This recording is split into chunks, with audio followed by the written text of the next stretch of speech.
Tonight, we dive into the heart of cinematic darkness and creative audacity, where monsters, madness, and the human condition collide. Two films are shaking up the cultural conversation this week, both bound by themes of obsession, creation, and the fragile line between genius and insanity. Guillermo del Toro's long-awaited Frankenstein and Yorgos Lanthimos' haunting Bugonia are drawing audiences and critics alike into strange, unsettling worlds.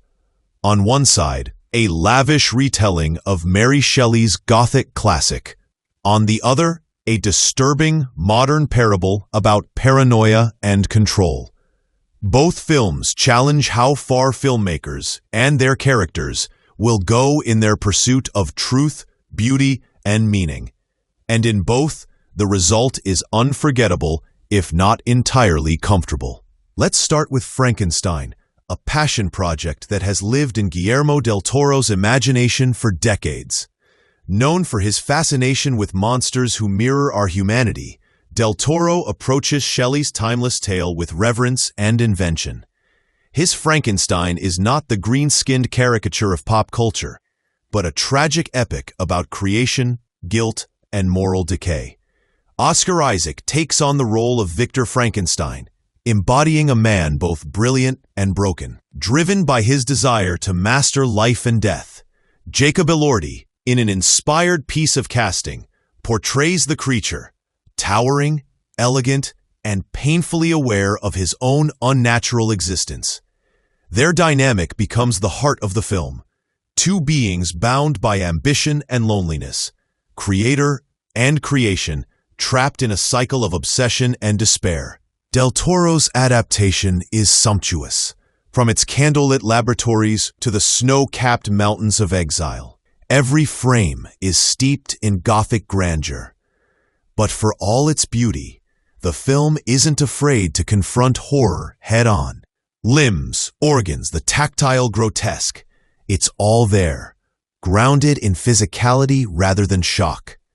Yet, despite its visual mastery and emotional ambition, some critics note that Frankenstein struggles under its own weight.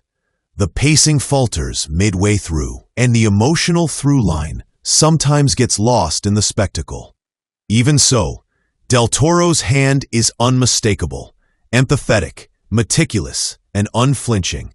He reminds us that the monster is not the creature itself, but the mirror it holds up to its maker, and to us. Interestingly, what divides audiences most isn't the blood or the philosophy, but the look of the film. Dan Lauston's high-definition cinematography, shot with cutting-edge digital technology, has sparked debate. Some find the crisp, backlit clarity mesmerizing, revealing every detail of the film's extraordinary production design. Others argue it drains the story of the velvety darkness that defines Gothic horror. The visuals, for all their brilliance, can feel sterile, a strange contrast to the messy vitality of Shelley's story. Still, Frankenstein on Netflix is a technical marvel, and for del Toro, a deeply personal statement on art, ambition, and the cost of playing God. Whether you find it chilling or cold, it's undeniably an experience. Meanwhile, Yorgos Lanthimos' Bugonia could not be more different, and yet it speaks to similar fears. The film plunges viewers into a world where paranoia, power, and psychological manipulation intertwine.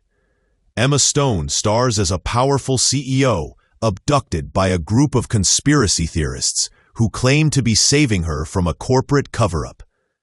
Jesse Plemons, playing one of the kidnappers, delivers a performance as unnerving as it is hypnotic. What unfolds is not just a thriller, but a complex exploration of belief, trauma, and the human need to make sense of chaos. As with most Lanthimos films, reality is slippery. What begins as a hostage drama soon morphs into something far more alien, literally and figuratively. Bugonia has all the hallmarks of Lanthimos' signature style. Long, tense silences, jarring tonal shifts, and bursts of grotesque humor. Yet, unlike Poor Things or The Favorite, this story feels grounded, closer to our own world, until it doesn't. The film's themes range from mental health and abuse to pharmaceutical corruption and even extraterrestrial influence. Viewers may leave the theater wondering if what they saw was social commentary, science fiction, or satire. Lanthimos doesn't make it easy. That's part of the brilliance and frustration of his work. His camera lingers on discomfort, forcing the audience to sit with it. Every laugh curdles. Every revelation opens another door to uncertainty. Visually, Bugonia is mesmerizing. The cinematography pulses with dread. The orchestral score roars like an oncoming storm, and the imagery swings between beauty and brutality. Severed heads, whispered conspiracies, moments of absurd comedy, all coexist in a kind of organized chaos. It's violent, but never gratuitous, shocking, but always purposeful. Lanthimos wields discomfort like a scalpel. For some, that will make Bugonia one of the year's boldest achievements. For others, it will simply be too much. But even its harshest critics admit it's impossible to look away. Like Del Toro's Frankenstein, it's less about answers and more about questions. Questions that gnaw at you long after the credits roll. Taken together, these two films offer a fascinating double feature about creation and consequence. Frankenstein asks what happens when we play God and fail to love what we've made. Bugonia asks what happens when we lose control of the systems we've built, technology, corporations, conspiracies, and find ourselves devoured by them. Both directors, in their own distinct voices, wrestle with humanity's endless desire to transcend its limits, and the horror that follows when we succeed. They remind us that monsters come in many forms, sometimes stitched together from corpses, sometimes wearing human smiles. And both Del Toro and Lanthimos understand that the scariest monsters are often the ones we create within ourselves. So, as audiences stream Frankenstein on Netflix or brave Bugonia in theaters, they're not just watching horror, they're confronting reflection.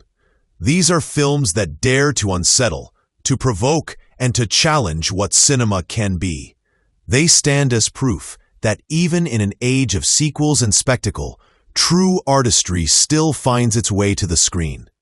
Whether it's Victor Frankenstein's hubris or Lanthimos' unflinching look at belief and madness, both stories echo the same truth, that creation is never without consequence.